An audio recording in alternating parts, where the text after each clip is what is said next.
그의 여름이 끝나갈 무렵 돈보스코에게 3개의 일자리가 들어왔다. 제노바의 명문가에서 보수 1,000리라를 준다고 가정교사로 초빙했다. 또 고향 사람들은 2배의 월급을 보장하며 전속 사제 자리를 맡아달라고 했다. 그리고 또 하나의 자리는 카스텔루보의 보좌 신부 자리였다. 돈보스코는 결정을 내리기가 어려웠다. 많은 고민과 기도 끝에 자신의 영적 지도자이자 은인이셨던 요셉 카파소 신부님이 계신 사제학교에 들어가서 신학교에서 다하지 못한 윤리와 강론 공부를 더하기로 했다.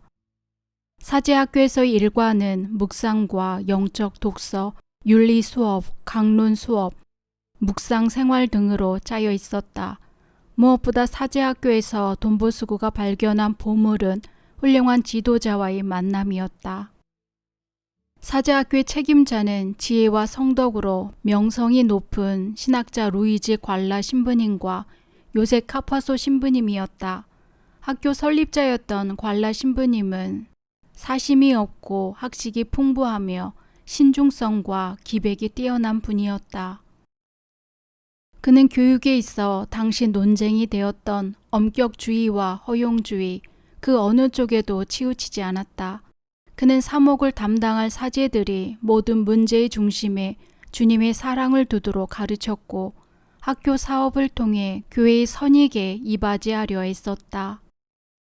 관라 신부님의 오른팔은 카파소 신부님이었으며 이 둘이 든든한 조력자 펠리체 골초 신부님이 계셨다. 토리노의 위대한 새 사제들은 참된 열정을 가지고 감옥과 병원, 설교대와 환자들의 집에서 일하고 있었다. 그들의 애덕은 도시와 마을, 궁전에서부터 누추한 집에 이르기까지 두루 퍼졌다. 하느님의 섭리는 이 새 모델을 돈보스코 앞에 놓아두시며 그들의 삶을 본받도록 하셨다. 돈보스코는 인생의 문제가 생길 때마다 그들과 의논했다. 돈보스코는 카파소 신부님을 따라 감옥도 방문하게 되었다. 그는 그곳에서 감옥에 갇힌 인간의 악과 비참이 얼마나 큰지 알게 되었다. 12세에서 18세가 된 건강하고 영리한 소년들이 창살 뒤에서 벌레에 물어뜯기며 영육간의 빵에 굶주려 있는 모습을 보고 충격을 받았다. 그 불행한 소년들은 자신의 존엄성을 잃을 정도로 비참한 상태에 놓여 있었다. 돈보스코를 더 놀라게 만든 것은 많은 이들이 더 나은 생활을 하겠다는 굳은 결심으로 추록을 하지만 얼마 못 가서 다시 그곳으로 돌아간다는 사실이었다. 그 이유는 아무도 돌봐주는 이가 없기 때문이다. 돈보스코는 불쌍한 소년들을 보며 생각했다. 이 소년들이 그들을 보살펴주고 도와주고 축일의 교리도 가르쳐주는 친구를 만나게 된다면 다시는 파멸에 빠지는 일이 없게 되지 않을까. 적어도 그 수요가 줄어들지 않을까. 이런 생각을 카파소 신부님께 털어놓았다. 돈보스코는 그것을 현실에 옮기려고 고심하며 하느님께 의탁했다. 1840년에 이탈리아는 매우 어지러웠다. 힘이 없던 이탈리아는 이웃 나라인 프랑스와 오스트리아의 영토를 빼앗겨 여러 왕들이 다스리고 있었다. 시민들은 분열된 나라를 통일시키고 예전 이탈리아 영화를 되찾고 싶어 했다. 이를 위해 많은 젊은이들이 의연히 일어났고 혁명과 저항운동에 가담하기도 했다. 이 혼란한 틈을 타 지주들은 땅을 차지하기 위해 농민들을 쫓아냈다. 가난에 몰린 농촌의 많은 소년들은 먹을 것과 일자리를 구하기 위해 도시로 몰려들었다. 돈을 벌기 위해 도시로 왔지만 일자리를 얻지 못한 소년들도 많았다. 소년들이 대부분 어떠한 돌봄을 받지 못하고 거리로 내몰려 방황하며 불량한 일을 일삼았다. 도둑질, 도박, 폭행 등 범죄를 저지르는 아이들이 어디를 가나 널려 있었고 이 문제는 토리노 사람들의 주된 골칫거리였다. 사제학교에 들어간 돈보스코는 여러 무리의 소년들을 만나게 되었다. 그들은 길이나 광장, 기숙학교, 제위실 등 어디에서나 돈보스코를 따라다녔다. 장소가 없었기 때문에 그들을 돌봐주지는 못했다. 그런데 한 사건이 이 도시에 방황하는 소년들, 특히 추록한 소년들을 위해 일하려는 그의 계획을 실현하는 계기가 되어 주었다. 1841년 12월 8일 돈보스코는 미사를 드리려고 제의를 입고 있었다. 제의 방지기가 한 소년이 구석에 있는 것을 보고 복사를 하라고 불렀다. 할 줄 몰라요. 소년은 풀이 죽은 채 대답했다. 미사를 드릴 때 보기는 했을 거 아니냐. 어서 들어와. 시간이 없어. 한 번도 해본 적이 없어요. 제의 방지기가 막대기로 소년의 어깨와 머리를 때리며 이런 멍청이 같으니라고. 복사도 못하면서 제의 방엔 왜 들어왔어? 라고 하자 소년은 달아나 버렸다. 이를 지켜본 신부님은 제의 방지기에게 말했다. 왜 그런 식으로 아이를 때리는 거죠? 그 애가 무슨 잘못이라도 저질렀습니까? 그러면서 할 말이 있으니 즉시 그 소년을 불러달라고 했다. 제의 방지기는 소년을 뒤쫓아갔다. 다시 돌아온 소년은 벌벌 떨면서 눈물 어린 눈으로 돈보스코를 쳐다보았다. 그는 다정하게 말했다. 미사를 드리러 오너라. 미사 후에 내게 할 말이 있는데 아마 너도 좋아할 거야. 내 이름이 뭐지? 바르톨로메오 가넬리예요. 어디서 왔니? 아스티에서 왔어요. 아버지는 살아 계시니? 아니요, 돌아가셨어요. 어머니는? 어머니도 돌아가셨고요. 몇 살이지? 16살이에요. 그래, 읽고 쓸 줄은 아니? 아니요, 전혀. 첫 영성체는 했니? 아주 어릴 때 고해 성사는 본 적 있지만 첫 영성체는 안 했어요. 교리반에 나가봤니? 나갈 용기가 나지 않아요. 왜? 꼬마들도 대답을 잘하는데 저는 아무것도 몰라서 창피해요. 내게 따로 교리를 가르쳐 준다면 배우러 오겠니? 막대기로 때리지만 않는다면 기꺼이 오겠어요. 아무도 너를 못살게 굴지 않을 테니 안심해라. 이제 너는 내 친구니까 오히려 존중해 줄 거야. 그럼 우리 언제 교리를 시작할까? 당장이라도 좋아요. 돈보스코는 일어나서 교리 공부를 시작하기 위해 성호경을 그었다. 그러나 아이는 성호경을 긋지 못했다. 그래서 성호경 긋는 법을 가르쳐주고 창조주 하느님과 하느님께서 왜 우리를 창조하셨는가에 대해 말해 주었다. 그 소녀는 기억력이 좋은 편은 아니었지만 성실함과 끈기로 몇 주 안가 고해 성사와 첫 영성체를 하는데 필요한 것들을 익힐 수가 있었다. 이 첫 학생을 따라 다른 아이들도 나오게 되었다. 그해 겨울 돈보스코는 특별히 감옥에서 나온 젊은이들에게 마음을 썼다. 그는 형무소에서 나온 젊은이들을 돌봐주고 주일에 곁에 있어주고 정직한 주인 밑에서 일하도록 자리를 알선해주고 일하는 곳으로 가끔 찾아갔다. 그렇게 하면 과거를 잊고 정직한 시민과 좋은 그리스도 신자가 된다는 사실을 자신의 눈으로 직접 확인했던 것이다. 이것이 바로 하느님께서 축복하셔서 크게 발전시키신 돈보스코의 오라토리오의 기원이다. 1841년 겨울에 돈보스코는 작은 오라토리오를 만들었다. 그가 오라토리오를 세운 목적은 위험에 처한 소년들, 특히 감옥에서 나온 소년들을 모으는 것이었다. 1842년 2월 21일 성모자 헌축일에 20명가량의 소년들이 모였다. 3월 25일 주의 탄생 예고 대축일에 아이들의 수요는 30명에 달했다. 제2방 옆에 있는 작은 경당에서 아침에 소년들은 고해 성사를 보고 영성체를 했다. 저녁에는 성가를 한 곡 부르고 교리 공부를 했다. 대개 오라토리오에 오는 아이들은 먼 곳에서 온 채석공과 벽돌공, 미장공, 도로 포장공 등으로 이루어져 있었다. 그들은 시골에서 일하기 위해 토리노로 왔는데 봄, 여름, 가을에는 일을 하고 겨울이 되면 집으로 돌아갔다. 토리노의 사정을 잘 모르는 아이들은 본당을 몰랐고 믿을 수 있는 친구들이 어떤 사람인지도 몰랐다. 그들은 특히 주일에 갖가지 위험에 처해 있었다. 관라 신부님과 카파소 신부님은 돈보스코의 활동을 흐뭇하게 여겼다. 그들은 선물할 수 있는 상본이나 안내문, 소책자, 메달, 작은 십자가 등을 주었다. 때때로 아이들에게 꼭 필요한 옷을 마련해 주는데 비용을 대주기도 했다. 또한 일자리를 구하고 있는 아이들에게는 자립할 때까지 몇 주간씩 빵을 대주기도 했다. 소년들의 수가 많아지고 있었다. 관라 신부님과 카파소 신부님은 이 무리를 사제학교 마당에 데리고 가서 놀아도 좋다고 허락하였다. 장소만 비좁지 않았더라면 수요는 몇백 명으로 늘어났겠지만 80명 정도로 제한하는 도리밖에 없었다. 벽돌공들이 주보 성인인 성안나 축일에는 미사 후에 신학원에서 아침 식사를 하도록 모든 소년들을 초대했다. 큰 강의실에 100여 명가량의 소년들이 모였다.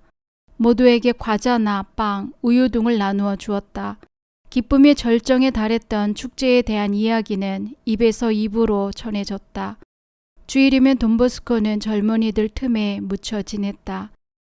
주간에는 그들이 일하는 공장이나 작업장으로 그들을 방문하러 갔다. 이러한 만남은 소년들에게 큰 기쁨을 안겨주었다. 그들은 진심으로 돈보스코를 친구라고 생각했다. 고용주들은 평일과 특히 위험에 빠지기 쉬운 일요일에도 오라토리의 보살핌을 받고 있는 젊은이들을 기꺼이 채용했다. 매주 토요일에는 담배나 과일, 빵이 가득 든 주머니를 들고 교도소로 찾아가곤 했다. 그 목적은 불행하게 갇혀있는 소년들과 계속 접촉을 갖고 그들을 보살펴주고 친구로 삼으며 그곳에서 나오게 되면 오라토리오로 초대하려는 데 있었다. 1841년 12월부터 1844년 10월까지 오라토리오를 하면서 돈보스코는 눈코 뜰 새 없이 바쁘게 일을 했다. 토리노의 성당들과 자선병원, 구호소, 교도소, 성프란치스코 비올라 기숙학교 등지에서 강론도 했다. 3일 기도와 9일 기도, 피정 강론에도 주력했다. 하느님과 화해하기를 원하는 젊은이들을 받아들이고 그분의 용서를 베풀어 줄 수 있었다. 감옥이나 오라토리오, 필요한 모든 곳에서 젊은이들에게 규율과 도덕심을 키워주고 그들 영혼의 선익에 도움이 되고자 했다. 주일에는 40명에서 50명 되는 젊은이들이 신부님의 고예소로 찾아왔다. 소년들은 점점 늘어나 거의 400명가량의 소년들이 그를 찾아왔다. 가장 문제가 되는 것은 장소였다. 돈보스코의 방에도 복도도 계단도 온통 소년들로 꽉 찼다. 그 아이들이 얌전히 있을 리 만무했다. 한창 혈기왕성한 소년들은 저마다 난리를 피웠다. 누구는 불을 켜려 하고 누구는 끄려고 하고 물을 엎지르고 집게, 물주전자, 세숫대야, 의자, 신발, 책들이 온통 뒤죽박죽이었다. 성사를 보고자 줄 서 있는 아이들이 200명가량이었다. 보렐 신부님과 나누어 본다고 해도 모두 감당할 도리가 없었다. 결국 보렐 신부님과 돈보스코는 프란소니 대주교님께 상황을 보고하러 갔다. 감사하게도 대주교님은 돈보스코의 계획의 중요성을 이해해 주셨다. 주교님이 알선으로 바롤로 후작 부인의 도움을 받게 되었다. 후작 부인은 병원으로 사용하려고 마련해 둔 곳이 다음 해에나 문을 열게 될 예정이므로 사제들이 사용할 방을 성당으로 꾸며도 좋다고 허락했다. 그리하여 정식으로 첫 오라토리오 성당이 마련되었다. 그리고는 이 성당을 성 프란치스코 살레시오 오라토리오라고 불렀다. 후작 부인의 희사로 새로 마련된 오라토리오에서의 생활은 마치 천국 같았다. 축일이 되면 수많은 소년들이 고해 성사와 영성체를 하기 위해서 몰려왔다. 성당은 미사가 끝나면 학교가 되었다. 휴식 시간이면 오락실이 되었다. 그렇게 천국 같은 7개월이 흘러갔다. 그러나 병원에서 오라토리오 자리를 사용해야 한다고 전해왔다. 다정한 보금자리와 이별하고 다른 장소를 찾아 떠나지 않으면 안 되었다. 돈보스코는 대주교님이 추천이 담긴 긴급 청원서를 토리노 시 당국에 냈다. 이리하이 오라토리오는 몰라시 성 마르티노 성당, 즉 몰리니 지역으로 옮겨도 좋다는 허가를 받았다. 이리하여 1845년 7월 13일에 새로운 지역으로 이사를 했다. 그곳에서는 여러 어려움이 따랐다. 미사 때가 되면 이미 신자들로 꽉 차 있어서 소년들은 미사를 드리거나 성체 강복을 받을 수가 없었다. 그러므로 소년들은 오라토리 근본 요소인 성체를 영하지 못했다. 오락 시간도 크게 방해를 받았다. 소년들은 말과 수레들이 지나다니는 길가나 성당 앞마당에서 놀았다. 그 이상 달리 어찌할 도리가 없었으므로 그 작은 것이나마 하느님께 감사하면서 보다 나은 장소가 생기기를 기다렸다.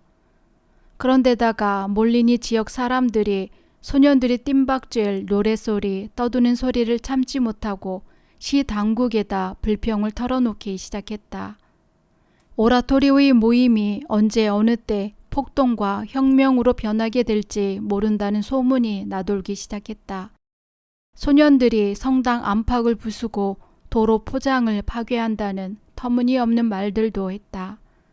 소문이 나돌 대로 나돌더니 급기야는 온갖 악소문들을 열거한 편지를 토리노의 시장에게 띄웠다.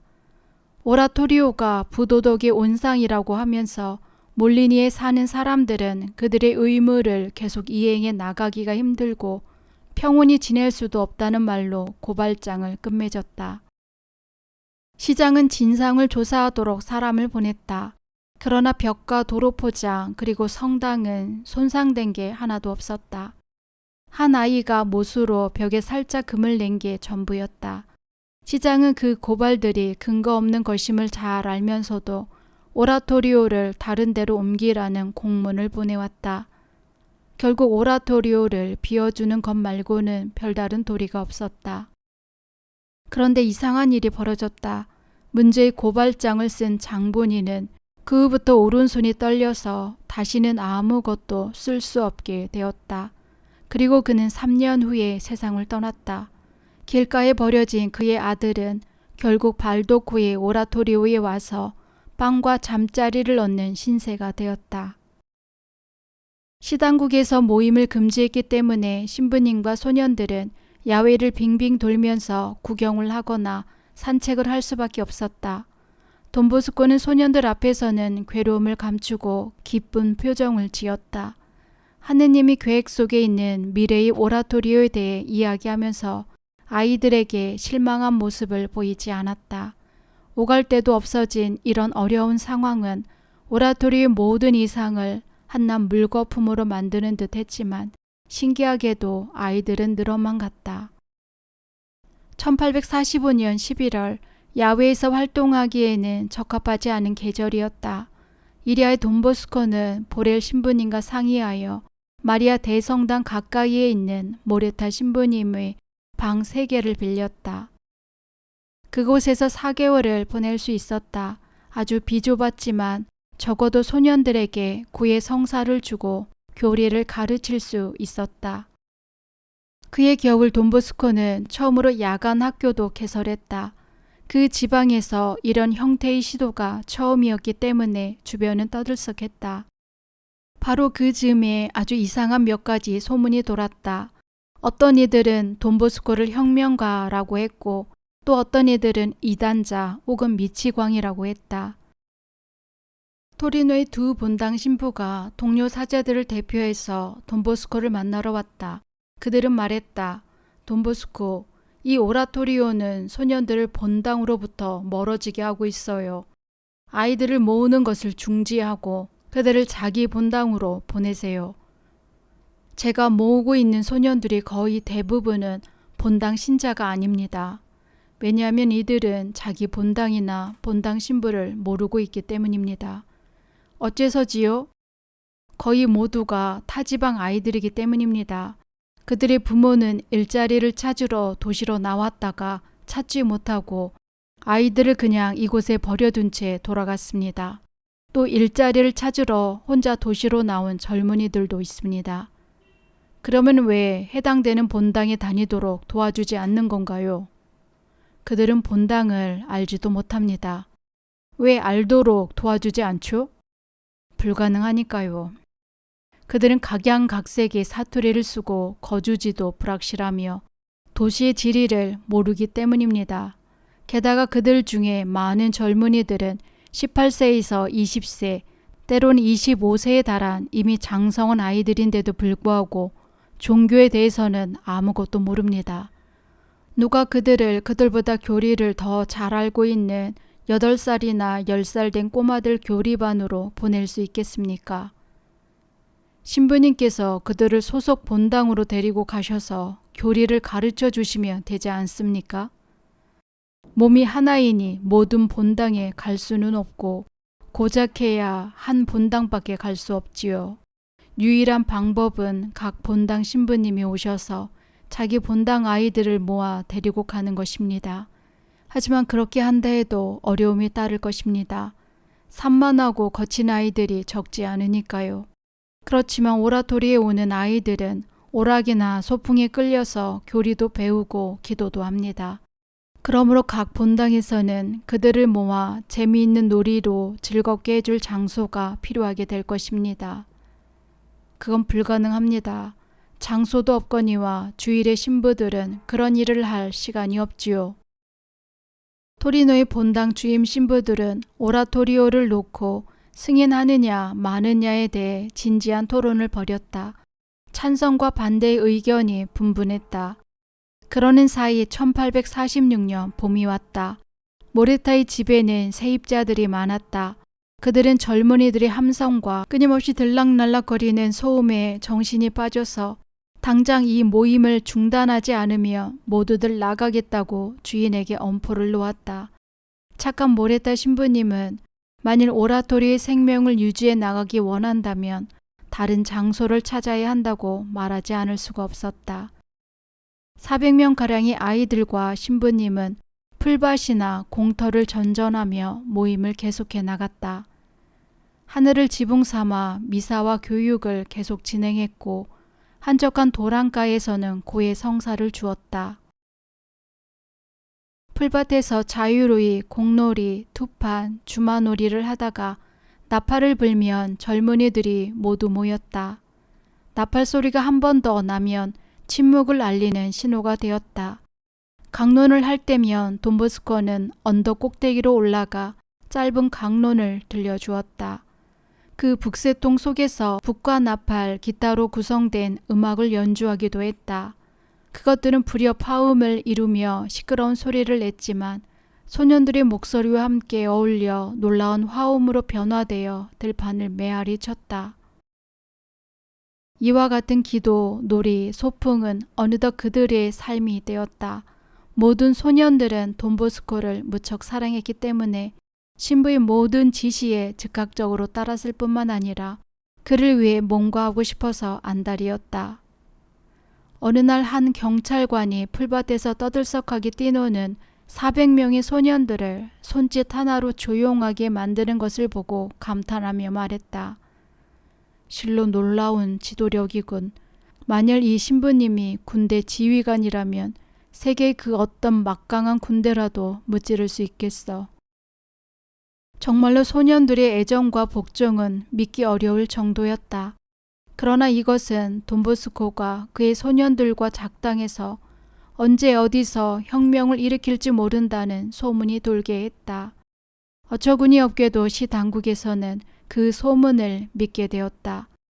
경찰국장을 겸임하고 있는 카보로 후작은 돈보스코를 시청에 불러놓고 그에 대해서 떠도는 소문을 언급한 뒤 신의 질서를 흐리고 있으니 모임을 해산하라고 명했다. 신부님, 그 불황아들을 돌려보내란 말입니다. 그들은 신부님과 시 당국에 걱정만 끼칠 뿐입니다. 저는 그 모임이 위험하다는 것을 확신하므로 그냥 놔둘 수가 없습니다. 신부님은 대답했다. 후장님, 저는 버려진 아이들을 모아다가 나쁜 길에서 벗어나게 해주고 떳떳한 직업을 알선해 주었습니다. 이리하여 그들은 또다시 감옥으로 들어가는 일이 없게 되었습니다. 그들은 하느님이 손안에 있습니다. 하느님께서는 당신의 숭고한 계획을 실현하시기 위해 때로는 비천한 도구를 사용하십니다. 신부님, 그것은 틀린 생각입니다. 신부님의 수고는 헛된 것입니다. 그 모임은 굉장한 무질서를 조장하고 있어요. 굉장히 위험하단 말입니다. 저는 그것을 막으려는 것입니다. 합법적인 허락이 없으면 그 어떤 모임도 가질 수 없다는 것을 명심해 두십시오. 돈보스코가 집에 돌아오니 빌려준 장소를 즉시 해약한다는 편지가 와 있었다. 어려움을 알게 된 주변 친구들은 헛된 일이니 그만 오라토리오를 해산하라고 충고했다. 심지어 어떤 이들은 진짜로 돈보스코가 미쳤는지도 모른다는 생각을 하기까지 이르렀다. 그 소문은 날로 더 퍼져나갔다. 모두가 오라토리오에서 소년들을 돕는 사업을 접어야 한다고 생각했으나 돈보스코만이 하느님이 자신에게 맡기신 영혼들의 일이니 하느님께서 해결하실 것이라는 신념으로 홀로 모든 일들을 유지해 나갔다. 높은 사람들과 갈등의 골이 깊어지자 신부 가까운 사람들까지도 괴로워했다. 모두가 돈보스코를 멀리했다. 대주교님은 침묵하며 개입하지 않았고 카파소 신부님은 때를 기다리라고 했다. 그동안 소년들의 일이라면 물심양면으로 협조해 주었던 보렐 신부님마저 돈보스코에게서 등을 돌렸다. 보렐 신부님은 울음을 터뜨리며 말했다. 이제 그만해야 합니다. 가련한 돈보스코. 정말로 머리가 돌았군요. 그는 돈보스코의 손을 잡고 입을 맞춘 뒤 그 자리를 떠났다. 이러한 일들이 벌어지고 있는 동안 하느님께서는 당신의 새로운 계획으로 이끌어가고 있었다. 그날 저녁 돈보스코는 즐겁게 뛰어놀고 있는 아이들, 그의 사도직을 통해 연글고 있는 풍요로운 수학으로 여겨지는 아이들을 바라보았다. 그러나 일꾼들이 없었다. 일꾼이라고는 피곤에 지치고 건강마저 악화된 돈보스코 한 사람뿐이었다. 이 아이들을 다시 모을 수 있게 될까? 어디에서? 오늘 이 장소도 마지막이다. 이제 2시간 후면 아이들을 돌려보내야 하는데 다음 주에 어디로 모이라고 말해야 될지 모르겠다. 신부는 한쪽으로 물러나 혼자 거닐면서 눈물을 흘렸다. 하느님, 왜 소년들이 머물 장소를 가르쳐 주시지 않습니까? 기도를 드리자마자 말을 더듬거리는 한 사람이 찾아와 물었다. 신부님이 오라토리오를 찾으시는 분입니까? 자리가 있으니 보러 오시죠. 프란치스코 피나르드시 소유인데 계약을 맺으러 가셨으면 좋겠습니다. 이리야 이제까지보다 훨씬 안정된 장소를 구하게 되었다. 아이들은 기뻐서 어쩔 줄 몰랐다. 이곳으로 성당 비품과 오락 용품들을 운반했다. 일이 마무리되자 대주교님은 그 집을 축성하여 성당으로 사용하도록 허락해 주었다. 1846년 4월 12일 부활주일이었다. 대주교님은 자신이 흐뭇한 마음을 표하기 위해 오라토리오가 리프조에 있었을 때 이미 베풀었던 모든 허락을 갱신해 주었다. 그래서 이 작은 성당에서도 미사를 드리고 3일 기도, 9일 기도를 바치며 피정을 하고 성체도 영하며 견진 성사도 받을 수 있게 되었다. 이 모든 일은 일주일 동안에 일어난 놀라운 일이었다. 안정된 장소, 대주교님의 승인, 장엄한 예절, 음악, 정원에서 들려오는 소년들의 떠들썩한 소리는 젊은이들을 사방에서 끌어들였다. 돈보스코를 홀로 버려두고 떠났던 사제들도 돌아오기 시작했다. 언제나 든든한 보렐 신부님도 다시 돌아와 많은 도움을 주었다. 돈보스코는 오라토리오를 시작할 때부터 학교의 필요성을 깨달았다. 어떤 젊은이들은 나이가 많은데도 종교에 대해서 아무것도 몰랐다. 말로만 가르치는 교리는 그들에게 지루하고 실증이 날 수 있었다. 그러므로 몇 번 나오다가는 그만두곤 하였다. 주일학교가 많은 소년에게 좋은 결실을 맺었지만 어떤 아이들에게는 충분치 못했다. 기억력이 나빠서 지난주에 배운 것을 다음 주에는 다 잊어버렸다.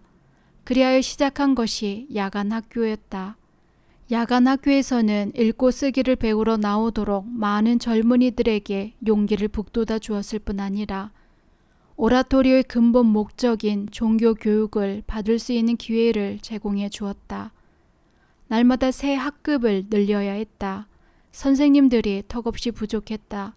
신부는 그 해결책으로 도시의 몇몇 소년들에게 무료로 이탈리아어, 라틴어, 프랑스어, 수학을 가르쳤다. 그리고 그들이 와서 아이들에게 교리를 가르치고 주일학교와 야간학교를 도와주도록 했다. 또한 도시에서 훌륭한 직장을 갖고 있는 사람들이 봉사를 하였다. 목수, 상점 주인, 전문 기술과정 선생, 식료품 자파상, 과자 제조인, 중개인, 작곡가, 제재소 주인 등 다양한 직업을 갖고 있는 사람들이 선생님으로 봉사하였다.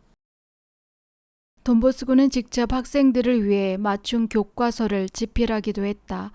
소년들에게 일반적인 교재는 어려웠으며 또 그 내용이 도덕적 감각을 위태롭게 만드는 양식으로 쓰여 있었다.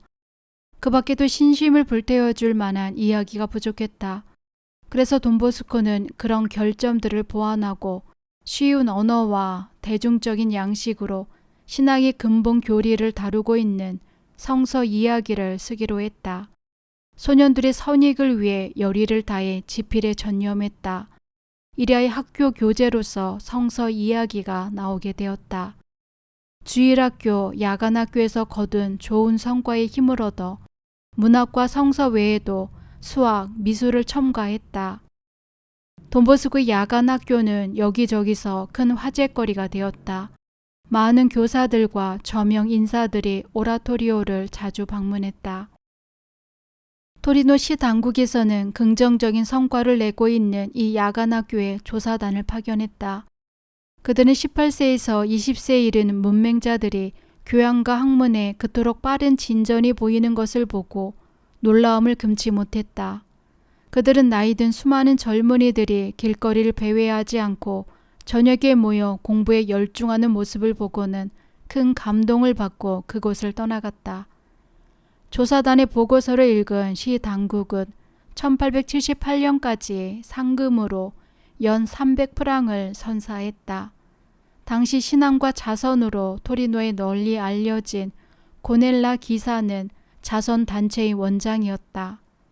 그 역시 야간학교를 여러 번 방문하면서 그의 사업 안에 돈보스코의 야간학교와 똑같은 방법을 도입했다. 시 당국에서도 같은 방법을 본받았다. 몇 년 안 가서 야간학교는 피에몬테의 주요 도시 전역에 확산되었다. 돈보스코는 감옥과 병원, 리프지와 오라토리오 등 여러 곳에서 일을 했다. 밤에는 소년들에게 필요한 책들을 썼다. 일이 너무 많았다. 워낙에 좋지 않았던 신부의 건강은 매우 악화되었고 의사들은 전적인 휴식을 권유했다. 이를 보다 못한 보렐 신부님은 슈페르의 언덕 기슭에 있는 사시의 본당 신부님에게로 가서 몇 주일 지내고 오는 것이 좋겠다며 신부를 그곳으로 보냈다. 돈보스코는 주간에는 쉬고 주일이 되면 오라토리오로 갔다. 그러나 그것은 이상적인 해결책이 못 되었다. 소년들은 때를 지어 자신들의 신부를 방문하러 갔다. 그리고 사시의 아이들까지 오기 시작했다. 그래서 토리노에서보다 더 바쁘게 되었다. 사시에서 녹초가 되어 집에 돌아온 돈보스코는 침대로 옮겨졌다. 병의 증세가 심상치 않았다. 폐렴과 기침과 고열이 덮쳤다. 8일 동안 사경을 헤맸다. 노자 성체와 병자 성사까지 받았다. 돈보스코의 병이 위독하다는 소식이 퍼지자 소년들은 이루 말할 수 없는 고통과 비탄에 빠졌다. 돈보스코가 나중에 알게 된 사실은 소년들이 신부님의 병이 치유를 놓고 자발적으로 기도를 하고 단식을 하며 미사를 드리고 영성체를 했다는 것이었다. 많은 아이들은 한 달 또는 1년 동안 하루도 빠지지 않고 로사리오 기도를 바치겠다고 약속했다. 많은 소년 벽돌공들이 몇 주일 동안 아침부터 저녁까지 일하면서 빵과 물만으로 단식했다. 아이들은 잠시라도 틈만 나면 빨리 성체 앞으로 나아갔다. 밤낮으로 번갈아 가면서 자신들의 영적 아버지를 낫게 해줍사 기도했다. 하느님께서는 그들의 기도를 들어주셨다. 의사들은 마지막 밤이라고 진단을 내린 토요일이었다. 돈보스코는 완전히 탈진 상태인 데다가 계속해서 피를 토했다.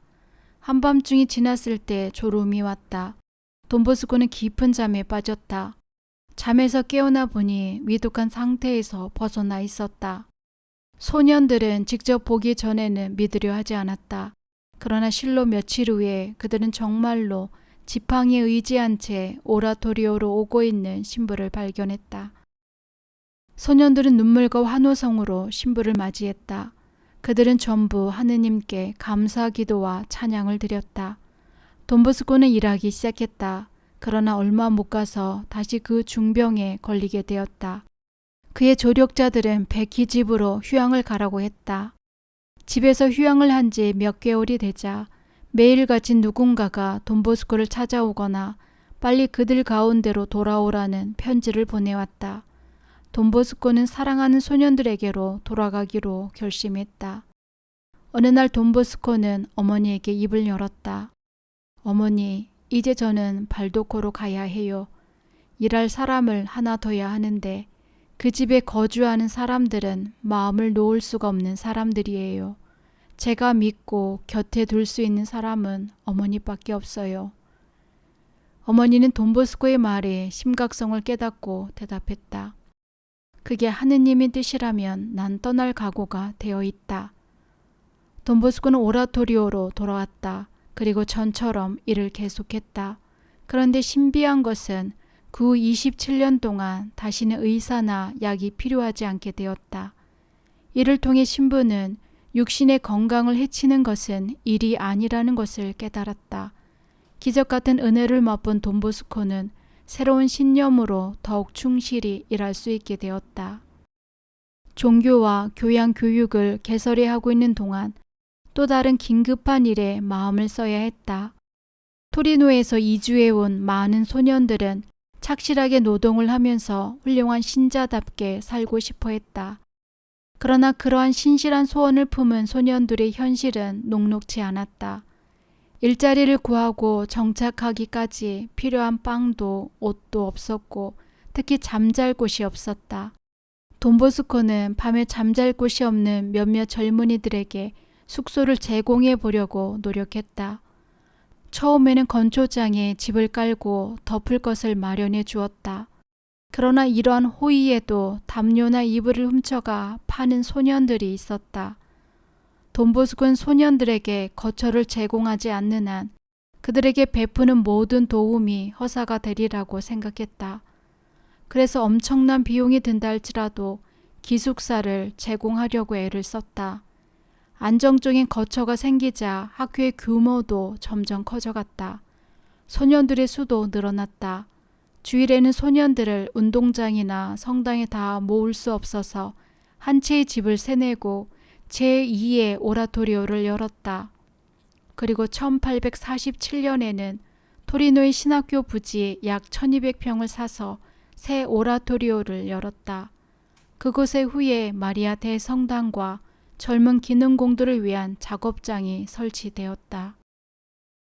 1848년의 정치와 여론은 극적인 색채를 띠어 종잡을 수가 없었다.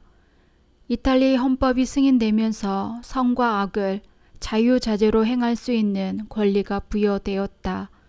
그 시기에 젊은이들 사이에는 과격한 사상이 널리 퍼져 있었다.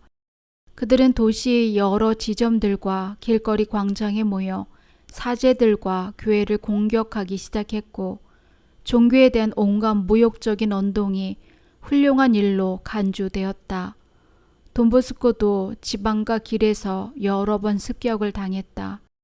하루는 교리를 가르치고 있는데 총알이 창문으로 날아와 돈보스코의 팔과 가슴 사이의 옷을 뚫고 벽에 박혔다. 또 한 번은 대낮에 아이들과 함께 있는데 돈보스코도 잘 알고 있는 어떤 사람이 긴 칼을 빼들고 그에게로 달려들었다. 돈보스코는 급히 피신해 기적적으로 목숨을 구했다. 난폭한 젊은이들을 제압하고 그들의 생각을 바꿔놓는다는 것은 그리 쉬운 일이 아니었다. 타락한 사상과 가치관들이 만연하는 그 시기에 가능한 많은 젊은이들에게 잠자리를 제공해야 했다.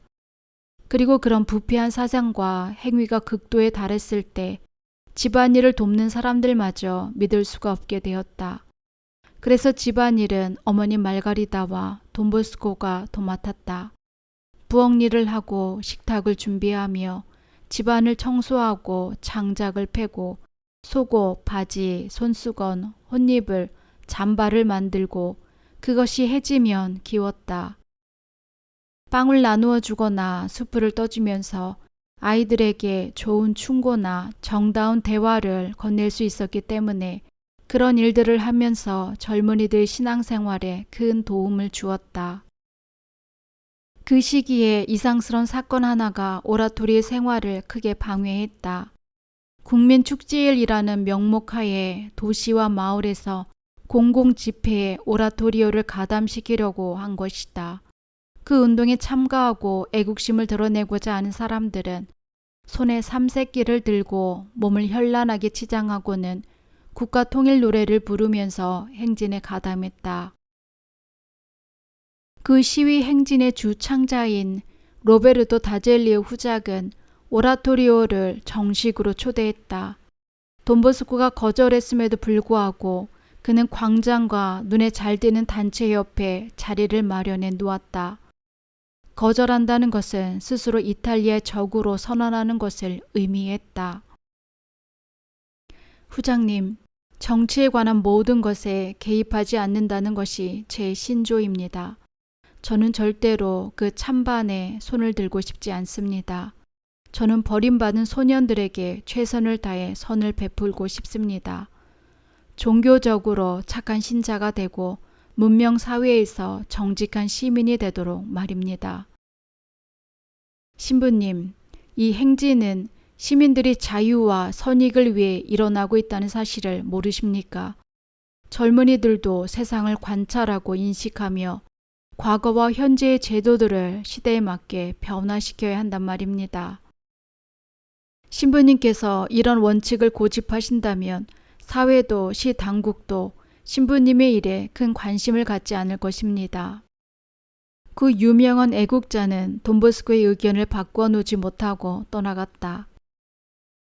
그때부터 그들은 돈보스코와 관계를 끊고 외면했다.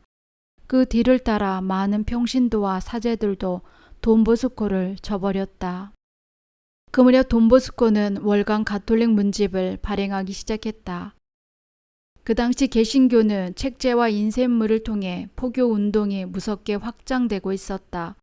따라서 가톨릭 신자들에게 가톨릭 종교의 교리에 대해 쉽게 가르쳐줄 책자가 꼭 필요했던 것이다. 이러한 필요성에 고무된 돈보스코는 가톨릭 신자들을 위한 비망록이란 제목으로 체계적인 글을 쓰기 시작했다. 그 책을 특히 피정이나 정교 강연회 때 젊은이들과 신자들 사이에 보급시켰다. 그 인쇄물과 소책자들은 열렬한 환영을 받으며 짧은 시일에 많이 보급되었다.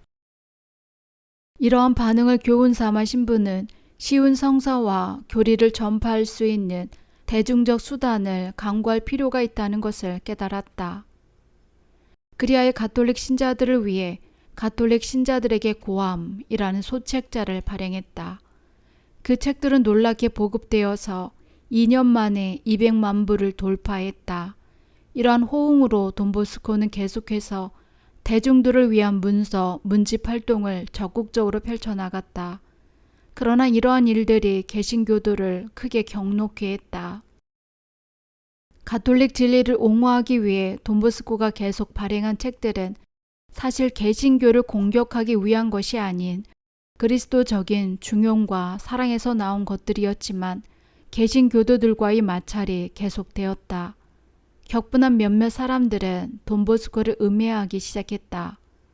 어느 날 저녁 6시경에 오라토리오 철문에서 젊은이들과 함께 있던 돈보스코는 갑자기 비명소리를 들었다. 돈보스코도 잘 알고 또 도움을 베푼 일이 있던 한 사나이가 속옷 바람으로 손에 칼을 든 채 돈보스코에게 쏜살같이 달려오고 있었다. 돈보스코를 내놔라. 돈보스코를 내놔. 모두들 사방으로 흩어졌다. 그는 한 신학생을 신부님으로 착각하고는 계속해서 그를 뒤쫓았다. 그러나 아니라는 것을 깨닫고는 그는 몸을 돌려 신부님을 찾았다. 돈보스코가 피나르드 집 계단으로 뛰어 올라가 철문 빗장을 막 질렀을 때 그는 문 앞에 당도했다. 그는 문을 두드리고 고함을 치면서 철문 빗장을 풀려고 난동을 부렸다. 9시 30분이 되어서야 경찰들이 도착했다. 괴한을 체포한 경찰에게 돈보스코는 그를 용서해 줄 테니 다음부터는 시민들의 거주를 좀 더 잘 보호해 달라고 했다. 그런데 그자는 바로 그 이튿날 같은 시각에 돈보스코의 집 조금 떨어진 곳에 숨어서 신부를 또 노리고 있었다.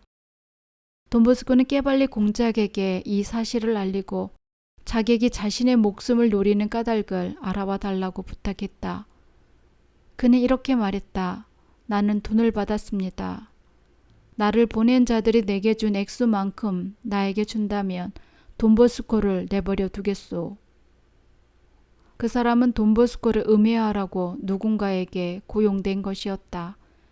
깨발리 공작은 그에게 고용료 80리라와 선불 80리라를 주고 나서야 그 사건이 일단락되었다. 그 일이 있은 지 한 달쯤 되는 어느 주일 저녁이었다. 보스코 신부는 리프조 가까이 있는 사르드의 집으로 급히 오라는 부름을 받았다. 죽어가는 환자에게 구해성사를 해달라는 것이었다. 부쩍 위험한 사건들이 잦아져 불안해진 돈보스코는 체격이 큰 아이들 몇 명에게 호의를 부탁했다. 그는 호의대를 계단 밑에서 기다리게 했다. 방에 들어가니 숨이 넘어가는 사람처럼 가쁜 숨을 몰아쉬는 여인이 보였다. 돈보스코는 그곳에 있는 네 사람에게 구해성사를 시작할 테니 나가달라고 부탁했다. 그러자 노파가 버럭 소리를 질렀다. 구해성사를 보기 전에 나는 저 못된 사람이 내게 뒤집어씌인 중상모략을 취소시켜야 하겠어요. 실수. 다른 사람이 대답했다. 입 닥쳐. 또 한 사람이 일어나며 소리를 질렀다. 그러자 모두들 자리에서 일어나더니 무서운 싸움이 벌어졌다. 그 사악한 북새통에서 등불이 꺼졌다. 고함 소리가 더욱더 요란하게 진동하더니 앉아있던 돈보스코에게 몽둥이가 날아왔다. 이 모든 것이 그를 해하려는 것임을 알아차렸다. 돈보스코는 의자를 머리 위로 뒤집어 쓴 채 빗발치는 몽둥이 속을 뚫고 문 밖으로 나가려고 했다. 소년들이 그 집에서 소음과 고함 소리를 듣고는 집으로 들어갔다. 돈보스코는 젊은이들 팔에 자신의 몸을 던져 가까스로 그 집을 나왔다. 의자의 등을 잡고 있던 왼쪽 엄지 손가락을 몽둥이로 얻어맞아 손가락 뼈 반과 손톱이 달아났다. 그리조라는 개는 많은 논의와 추측의 대상이 되었다. 이 개는 늑대만큼이나 컸는데 털색이 회색이라 이탈리어로 회색을 의미하는 그리조라는 이름을 붙여주었다. 돈보스코의 활동을 저지하려는 자들이 돈보스코를 위험에 빠뜨릴 때면 그리조가 불쑥 나타나 그 위험한 상황에서 구해주었다. 그 개는 마치 주인인 것처럼 신부님의 뒤를 졸졸 따라오더니 오라토리오까지 호위하고는 사라졌다. 또다시 돈보스코가 외출을 하려고 하면 어느샌가 그리조가 나타나 꼬리를 흔들며 신부님을 따라다녔다. 오라토리오 젊은이들은 여러 번 그 개를 보았다. 1854년 11월 말 일이었다. 안개가 자욱하고 비가 내리는 어느 날 저녁에 돈보스코는 시내에서 혼자 돌아오고 있었다.